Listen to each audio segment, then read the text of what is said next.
as I shared at the top of the show, U.S. Attorney David Weiss is now going to serve as special counsel for the ongoing investigation and prosecutions related to Hunter Biden. The announcement was made by U.S. Attorney General Merrick Garland earlier today, and it comes 3 days after Weiss himself asked for the appointment. Interesting. So what does that mean for the investigation? Well, joining me now to discuss this is Congressman Tim Burchett. He serves on 3 House committees, including the Committee on Oversight and Accountability, which is majorly involved in this whole thing. Congressman Burchett, welcome back to Washington Watch. Thank you for having me on, Jody, and I'll keep my comments brief. You have a packed program, and I want to make sure I can get back and watch it. Well, we appreciate that, but you've got this whole segment. By the way, you were on with us at the beginning of this week, and now you're on with us at the end of this week, both of the topics dealing with the Hunter Biden investigation. So you are the bookend, both at the beginning and the ending of this week. So thank you for joining us again. It's great to have you. All right, so let's just jump into this. The latest developments on this, what do you take of the appointment of David Weiss?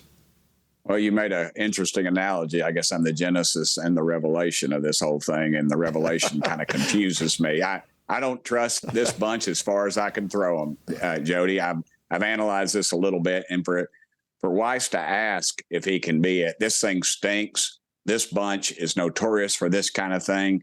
Oh, we're going to work with you, and then they slam the door on your hand. This is, I feel it. I smell a trap. I know everybody else wants to be more diplomatic. I just don't trust this bunch as far as I can throw them, and I'm a little concerned about I'm very much concerned about the process. Why in the world would he ask? He's delved into this. He has a history of cutting a deal with Hunter Biden. He was the prosecutor, I believe, in Delaware, and like I said, I don't trust him as far as I can throw the dome off the Capitol. Yeah, you bring up an excellent point, Congressman. This is the same guy who, in Delaware, as you mentioned, literally rolled out the sweetheart deal for Hunter Biden that was so biased and in his favor that it was literally rejected by other judges. And it's interesting that that one, who basically tried to just do absolutely nothing with Hunter, is now going to be leading the special counsel here. It just smells a little fishy, doesn't it? It very much does. You know, remember this Biden, he comes from the Obama White House. They weaponized their IRS against Christian organizations. They specifically went after them. They lied and said they didn't do it. Then the proof came out in testimony that, in fact, actually they did do that. And this is just a furthering of that initiative. And this bunch is shady. And, you know, we're looking at over $20 million that and you know, you would think they would say, hey, IRS, are y'all going to make them pay taxes on this stuff? Because you and I sell $600 worth of stuff on eBay and we get a letter from the IRS. We're talking over 20 million that we know about, Jody. And you know as well as I do, if Tim Burchett can find $20 million, there's probably a whole heck of a lot more. As I like to say, as the 435th most powerful member of Congress, I'm probably not as privileged to some of that stuff as some of my more senior members are. But I suspect, you know, every 2 weeks something pops, and you know, and the next one will be bigger, and it will be bigger. And this is what they're trying to head that off. And something else. I'm sorry I'm talking so much, but the truth is that when they do these investigations, don't they in fact sometimes stop the investigations of other say the Oversight Committee or Jim Jordan's Judiciary Committee, and because they are under the auspices of a federal investigation, so they're not allowed to talk on this. Am I not correct in that assumption? Yeah, I mean, I saw it over and over and over while I was on oversight that if there was an investigation,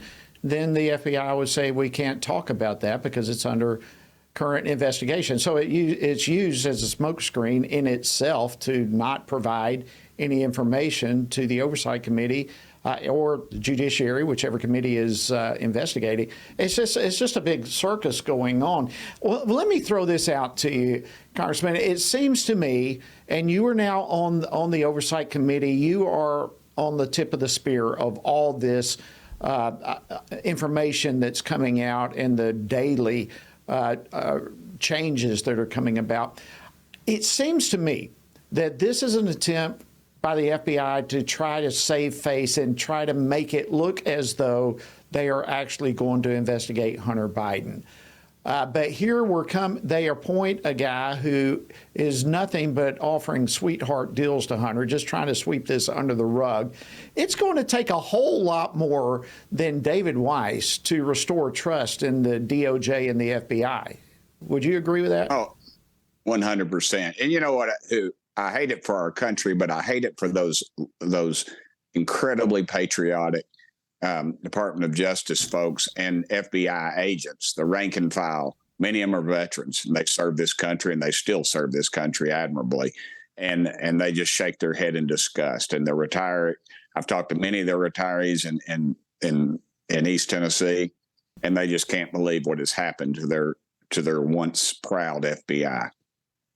Yeah, and here's another example. I'm sure you're right in the middle of this one, too. The FBI, the Richmond field office, and the leaked memo that now has become public, and the whistleblower coming public, that the FBI has been targeting Catholics and referring to them as domestic terrorists. I don't know if you saw the interview with Ducey asking President Biden a question. I just want to throw this up. If you will, let's play clip 11. I want to get your quick response to this. There's this testimony now where one of your son's former business associates is claiming that you were on speakerphone a lot with them talking business. Is that what? Never talk business with anybody. And I knew you'd have a lousy question. Well, why is that a lousy question? Because it's not true.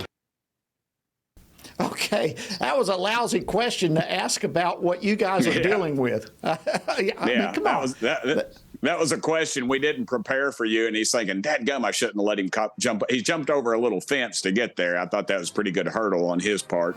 But, yeah, he had that deer in the headlights look, and he thought, I'll answer this question, and then he had a tough question, and he just walked away. I knew you'd ask a terrible question, and then walks away. Would you ever see Ronald Reagan do something like that? I mean, you wouldn't see Trump. He would have laid him out right there, and it's just a disgrace, really. This whole administration is they are falling by the wayside. And I'll make a prediction. You're going to see the governor of California or the unappointed czar, the unappointed environmental czar, be the candidate for president, Democrat Party. They're going to start jumping ship. They all smell a rat.